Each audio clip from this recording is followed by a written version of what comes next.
이렇게 보건복지에서 활동을 하고 있는 남희순 의원입니다. 예, 오늘은 제가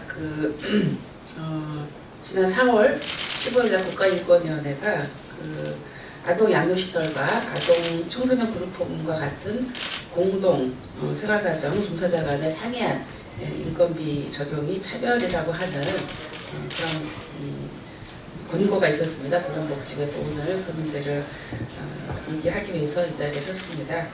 네, 이 부분은 이제 문재인 정부가 추진하고 있는 아동보호 지원체계 개편 방안에 관련한 내용과도 좀 일치하는 권고 결과입니다. 그래서 오늘은 이런 문제를 실제로 겪고 있는 임금차별을 경험하고 있는 공동생활 가정에서 일하시는 분들과 함께 이 자리에 섰습니다. 이런 문제를 대표해서 한국 아동 청소년 그룹홈 협의회와 함께 기자회견을 공동 주최를 하게 됐습니다.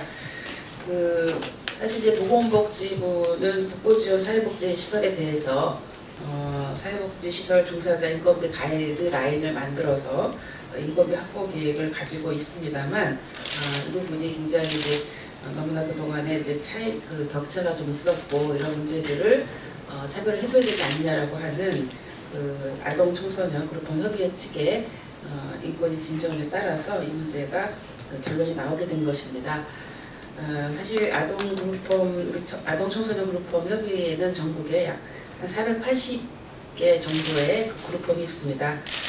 가정과 비슷한 환경에서 학대 피해 아동 등 요보 아동들을 보호하고 있는 정말 굉장히 귀중한 역할을 하고 있는 그런 아동 시설입니다. 그래서 여기에 많은 정말 일하시는 분들이 제대로 처우를 받아야 되는데 그렇지 못해서 특히 이제 올해에도 여러 가지 인건비라든가 이런 부분에 있어서 차별을 받고 있었고 이런 문제를 해결하기 위해서 이번 추경에서도 반드시 해결될 수 있도록 아동그룹홈 협의회에서 오늘 국회에 말씀을 드리고자 이 자리에 오게 됐습니다. 예, 저도 이분들의 요구에 따라서 정부의 추경 예산안에 반영될 수 있도록 2019년도 예산에서 징역을 요청했던 40억 원을 추경 예산에 반영할 것을 저도 함께 요구를 합니다. 제가 이제 보건복지원으로 일을 하고 있고 하니까 이런 문제들을 우선적으로 신경을 써나가도록 하겠습니다. 예, 그러면 오늘 입장이라든가 이런 거에 대해서 진행을 우리 누가 봐주실 건가요? 네. 예, 그럼 사무장님께서 나와서 진행을 해주시기 바랍니다. 예, 안녕하세요. 한국아동청소년 그룹홈협의회 사무국장이고요. 최선숙입니다. 먼저 오늘 참석하신 분들 소개를 드리도록 하겠습니다.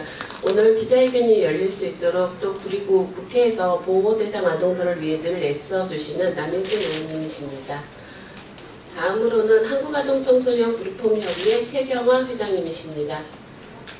그리고 전국의 사회복지사 100만 사회복지사를 대표하여 한국사회복지사협회 오승환 회장님께서 참석해 주셨습니다.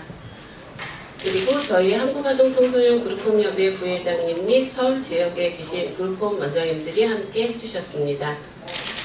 간단하게 경과보고 드리겠습니다. 저희가 2017년 9월에 국가인권위원회에다가 표주현 사회복지사를 대표로 하여 진정서를 제출하였습니다. 진정서는 국가가 정한 아동들을 공동생활가정에서 보호하고 있음에도 불구하고 종사자 간 임금의 격차를 벌여 차별을 하고 있다는 부분에 대한 진정을 2017년 9월에 제출하였습니다. 하지만 1년 동안 답이 오지 않아 저희 그룹홈 종사자들은 광화문에서 천막농성도 진행하였습니다. 2018년 9월에 저희가 재차 결정문에 대한 권고를 요청하는 기자회견을 추가로 진행하였습니다. 2019년 4월 올 초에 드디어 국가인권위원회로부터 결정문을 받았습니다. 국가인권위원회는 명백한 차별임을 인정하였습니다. 이에 국가의 예산 반영과 이 부분에 대한 해결을 촉구하는 현장의 목소리를 전하고자 이 자리를 마련하였습니다. 다음으로는 한국아동청소년 그룹홈협의회 최경화 회장님의 발언이 있겠습니다. 예, 안녕하십니까. 사단법인 한국아동청소년 그룹홈 협의회 회장 최경화입니다. 먼저 아동 그룹홈 종사자 임금 차별에 대한 국가인권위원회의 차별 결정을 매우 환영합니다. 그리고 오늘 인권위 결정문에 대한 규제 해결을 위해 함께해 주신 남희순 의원님, 또 한국사회복지사협회 오승환 회장님께 진심으로 감사를 드립니다. 현재 저는 그룹홈 협의회 대표이지만 10년간 아동 그룹홈을 운영해온 운영자, 즉 종사자 중에 한 사람이었습니다. 아동 그룹홈에서 보호받는 아동들은 가정 해체와 강임, 학대, 빈곤 등 각각의 상처를 안고 그룹홈에 오게 됩니다. 그러한 아동들을 성인이 될 때까지 자립할 수 있도록 그룹홈 종사자들이 대리 아빠, 엄마가 되어서 아동들을 키워내고 있습니다. 조그만 바람에도 상처받는 여린 꽃 같은 아동들은 전국의 533개소의 대한가정 그룹홈에서 보호받으면서 흔들리기는 하지만 쓰러지지 않도록 예쁜 꽃으로 자라고 있습니다.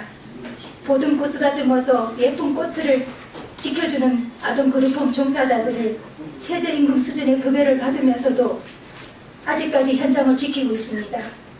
보건복지부는 국고지원 사회복지시설인 아동 그룹홈의 인건비를 2020년까지 사회복지시설 인건비 가이드라인 100%에 맞추겠다는 계획으로 2019년에 인건비 8.6%의 인상을 준비했습니다. 그러나 이마저도 기획재정부의 예산 칼질에 5% 인상에 그치고 말았습니다. 그래서 이번 추경을 통해서 복지부는 2019년도 부적분인 3.4% 수준의 인상을 추진했지만 이건 역시 기획재정부의 벽을 넘지 못한 것으로 알고 있습니다. 새로운 정부가 출범했고 좋은 일자리 만들기를 위한 정부의 기조가 있음에도 불구하고 아동 그룹홈 현장 종사자들은 기획재정부에 의해서 처우와 환경은 여전히 개선되지 않고 있습니다. 그래서 이번 국가인권위원회의 임금 차별 권고 결정에 대해서도 기획재정부의 예산 확보에 대한 약속이 없는 한 저와 우리 아동 그룹홈 종사자들은 마음을 놓을 수가 없습니다. 사회복지사 등의 처우 및 지원 향상을 위한 법률에 따른 사회복지 종사자의 처우 개선, 유엔 아동권리위원회의 아동 그룹홈에 대한 재정적 지원에 대한 권고, 국가인권위원회의 아동 그룹홈 임금 차별 시정에 대한 권고 모두 국가가 이 정부가 책임지고 해결해야 할 과제입니다. 마지막으로 국가인권위원회의 결정문을 인용해서 발언을 마무리하겠습니다. 정부는 아동 그룹홈 종사자들이 안정적으로 아동을 지원하는 기술과 능력을 향상시킬 수 있도록 이들의 처우 개선을 위해 노력해야 하며 아동을 보호하고 지원하는 업무를 수행하는 자들의 근무시설이 아동 양육시설인지 아동 그룹홈인지에 상관없이 이들이 동일한 자격을 가지고 동일한 업무를 수행한다면 같은 처우를 해야 한다. 그러므로 피진정인인 정부는 사회복지시설 종사자 인건비 가이드라인을 아동복지법 제52조에 규정하고 있는 공동생활가정, 즉 아동 그룹홈의 종사자에게도 적용하여 아동 양육시설 종사자와의 임금 격차가 발생하지 않도록 하여야 할 것이다. 감사합니다. 예, 다음으로 백만 사회복지사들을 대표하여 한국사회복지사협의회 오승환 회장님의 발언이 있겠습니다. 네, 한국사회복지사협회장 오승환입니다. 인권위 차별권고 결정에 관한 한국사회복지사협회 입장을 말씀드리겠습니다. 먼저 국가인권위원회에 감사합니다. 그룹홈, 즉 공동생활가정과 아동양육시설은 보호아동 인원수만 다를 뿐 종사자 자격 요건은 동일합니다. 그런데 사회복지시설 종사자 인건비 가이드라인은 후자인 아동양육시설, 대규모로 아동을 보호하고 있는 시설만 적용받고 있습니다. 전자인 소규모 아동을 가정에서 돌보고 있는 그룹홈은 왜 적용받지 못할까요? 국가인권위원회는 이 질문에 대한 답을 주었습니다. 종사자 처우에 대한 차별이 명확하니 국가가 나서서 시정하라는 공고입니다. 국가인권위원회의 명확한 판단이 참으로 정확하고 시원하다고 생각합니다. 그러나 아직 우리 사회복지 현장에는 이러한 차별이 지속되고 있음을 말씀드립니다. 여성가족부 산하시설은 아직도 이러한 인건비 가이드라인이 보건복지부보다 더 낮게 책정되고 있습니다. 보건복지부 국비지원시설인 지역아동센터, 노숙인시설, 자활시설은 임금 가이드라인보다 더 낮은 임금을 지급받고 있습니다. 우리 헌법에 규정한 동일한 노동에 대한 동일한 임금이라는 동일 노동, 동일 가치의 헌법적 가치가 사회복지 현장에서는 실현되지 못하고 있음이 너무나 아쉽고 이러한 것이 차별입니다. 국가인권위원회에서는 이러한 더 광범위한 차별에 대한 명확한 판단이 있었으면 더욱 좋았을 것이라는 생각을 해봅니다. 전국의 100만 사회복지사를 대표하여 한국사회복지사협회는 전국적인 단일임금 체계 도입을 위해서 더욱 연합한국과 함께하도록 하겠습니다.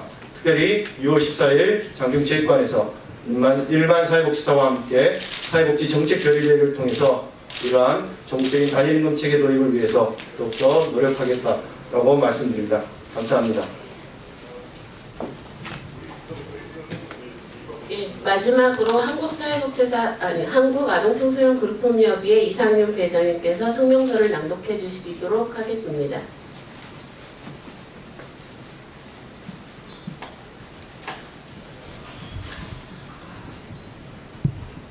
아동그룹홈 급여차별에 대한 국가인권위원회의 차별시정공고를 정부는 무겁게 받들어라.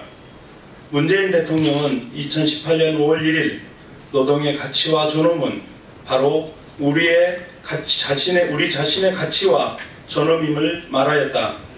그 숭고한 노동의 가치가 훼손되고 국가로부터 차별 대우받은 공동생활가정 이하 아동그룹홈의 지난 15년의 역사를 오늘 바로잡고자 한다. 아동그룹홈은 인구 절벽 시대에 우리 사회의 약자이자 미래인 아동의 가정 해체와 방임, 학대, 빈곤 등의 상처에서 생존권, 발달권, 보호권, 참여권을 지켜주고 우리 사회의 버팀목으로 자립하도록 성장시키는 아동복지법 제52조에 근거한 아동복지시설이다. 마땅히 보호받아야 할 가족에게서 씻을 수 없는 아픔과 상처를 가슴에 새기고 아동보호 전문기관, 학대 피해 아동 쉼터, 지자체를 통해 입소되는 0세에서 18세 미만 약 3천여 명의 아동들이 전국 533개소의 대안가정이자 소규모 아동복지시설인 아동그룹홈에서 보호받고 있다. 상처받은 아동들이 안정된 삶을 살아갈 수 있도록 보호하고 양육하는 아동그룹홈 사회복지 종사자들은 정작 자신들의 나아진 삶은 보장받지 못하고 보호아동들의 삶의 안정에 만족하며 살아왔다. 최저임금 근로자의 굴레에서 벗어나지 못한 채 보호하고 양육하는 아동그룹홈 사회복지 종사자들은 보호아동들의 삶을 만족하며 살아왔다. 최저임금 근로자의 굴레에서 벗어나지 못한 채 아동그룹홈과 함께 지나온 우리들은 정부의 처우 개선에 대한 기대감과 허탈감을 반복하며 수년을 보내왔다. 기회의 평등, 과정의 공정, 결과의 정의를 말하던 대한민국 정부의 싸늘한 뒷모습을 바라보며 우리는 더욱 단단히 뭉쳐 차별과 맞서왔고 오늘 이 자리에서 다시 한번 정부를 향하여 외치고자 한다. 우리는 2017년 9월 11일 국가인권위원회에 아동그룹홈 종사자에 대한 임금차별 진정서를 제출하였다. 아동그룹홈과 아동양육시설은 아동복지법 제52조에서 규정하는 아동복지시설로 두 시설은 보호아동의 인원수만 다를 뿐 그 목적, 기능, 시설에 근무하는 종사자의 자격요건이 동일하다. 사회복지사 등의 처우 및 지위 향상을 위한 법률에 따르면 사회복지사 등의 처우, 복지 및 지위와 보호 수준 향상을 위해 국가와 지방자치단체의 의무를 명시하고 있다. 그러나 아동양육시설은 사회복지시설 인건비 가이드라인의 적용을 받고 아동그룹홈의 경우 사회적 일자리에 속해 매년 운영지침에 명시된 1인 인건비를 받는 차별적 구조로 우리는 이러한 차별을 해소해달라고 요구하였다. 대한민국은 유엔 아동 권리협약 비준국가로 그룹홈과 위탁가정에 대한 재정적 지원과 상담 지원제도 확대 및 시설 종사자의 역량 강화를 할 것을 2004년 유엔 아동권리위원회가 권고하고 있음에도 차별적 요소에 대한 정부의 개선은 전혀 없는 상태로 15년을 지났다. 보건복지부 장관은 아동그룹홈을 포함한 국고 지원시설의 열악한 처우에 대해 적어도 2022년까지 빠르면 2020년까지 단계별로 인건비 가이드라인 100%에 도달을 말하였으나 예산을 마련해야 할 기획재정부는 전혀 사회복지사 처우에 대한 개선의 의지가 없는 것으로 보인다. 그리고 18개월의 기다림 끝에 국가인권위원회는 지난 4월 초 아동그룹홈 종사자에 대한 임금 차이는 명백한 차별이라는 결론을 내렸다. 결정문의 요지는 보건복지부가 아동양육시설과 공동생활가정 종사자에게 다른 임금 기준을 적용하여 인건비 차이를 발생하도록 한 행위는 평등권 침해 차별 행위에 해당되며 보건복지부 장관은 사회복지시설 종사자 인건비 가이드라인을 아동복지법 제52조에서 규정하고 있는 공동생활가정 종사자에게도 적용하여 아동양육시설 종사자와의 임금격차를 발생되지 않도록 하라는 것이다. 다시 노동의 가치와 존엄에 대한 심판대에 정부는 올라섰다. 청와대, 보건복지부, 기획재정부는 아동그룹홈 사회복지 종사자의 처우 개선에 대한 국가인권위원회의 차별 권고를 엄중하고 무겁게 받들어라. 그리고 실질적인 행동에 임하여라. 이에 우리 아동그룹홈 현장은 아래와 같이 처우 개선을 위한 정부의 즉각적인 대책을 강력히 요구한다. 하나, 사회복지시설 인건비 가이드라인 적용을 아동그룹홈에 즉각 실시하라. 하나, 정부는 이번 추경에 차별적 처우 개선을 위한 예산을 반영하라. 하나, 정부는 전체 사회복지시설 종사자들의 열악한 처우에 대한 개선 방안을 마련하고 사회복지사 단일 임금제 도입하라. 2019년 4월 17일 사단법인 한국아동청소년그룹홈협의회 회원일동. 예, 이상으로 기자회견을 모두 마치도록 하겠습니다. 아동그룹홈에 보호하고 있는 학대 피해 아동들 그리고 가정해체로 인해서 보호가 필요한 아이들을 위한 사회복지사들의 처우 문제입니다. 국가가 차별이라고 명백하게 결정한 만큼 이에 대한 개선이 이루어질 수 있도록 많은 기자분들의 도움 부탁드립니다. 마치겠습니다. 감사합니다.